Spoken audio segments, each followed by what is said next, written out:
एकनाथ शिंदेंच्या शिवसेनेचा दसरा मेळावा मुंबईतल्या नेस्को एक्झिबिशन सेंटर गोरेगावमध्ये होतोय। या मेळाव्याची वेळ संध्याकाळी 6 वाजताची आहे। यंदाचा दसरा शेतकऱ्यांच्या बांधावर स्थळ बदललंय, परंपरा नाही, अशी पोस्ट एकनाथ शिंदे यांनी दसरा मेळाव्याच्या ठिकाणाबद्दल माहिती देताना केली। या मेळाव्यातून राज्याचे उपमुख्यमंत्री एकनाथ शिंदे आणि शिवसेनेचे इतर नेते काय घोषणा करतात याकडे लक्ष आहे। याआधी मेळाव्याच्या ठिकाण आझाद मैदान ठरलं होतं, मात्र पावसामुळे मैदानात चिखल झाल्यानं ते बदललं।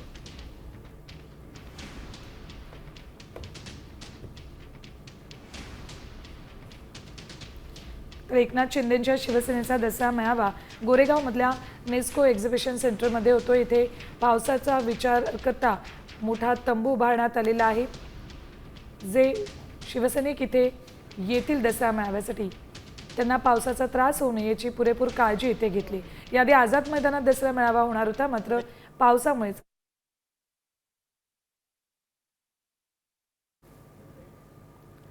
तर दुसरीकडे शिवाजी पार्कमध्ये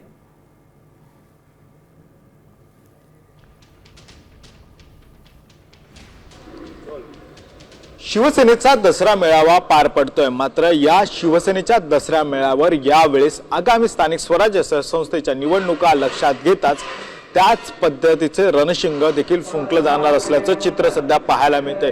कारण की मुंबईमध्ये गेल्या अनेक वर्षांपासून जी सत्ता आहे ती उद्धव ठाकरे यांच्याकडे आहे, तर दुसरीकडे आता एकनाथ शिंदेने देखील आहे ते मुंबईवर राज्य करण्यासाठी चला वा सज्ज मुंबईकर सुद्धा भगव्यांचे राज्य अशा पद्धतीचं हे पोस्टर आहे ते या ठिकाणी लावलेलं आहे। त्यामुळे हे पोस्ट पुन्हा एकदा चर्चेत आलेलं आहे। त्यामुळे या स्थानिक स्वराज्य संस्थेमध्ये पुन्हा एकदा हिंदुत्वाच्या विचारावर खरं तर ही निवडणूक जाताना पाहायला मिळते। त्यामुळेच आता खरं तर मुंबईवर नेमकं कुणाचं राज्य येतं हे देखील पाहणं गरजेचं आहे।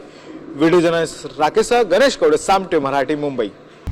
आता isakal.com आहे देशातील नंबर 1 ची मराठी न्यूज वेबसाईट। प्रत्येक अपडेटसाठी isakal.com ला नक्की भेट द्या।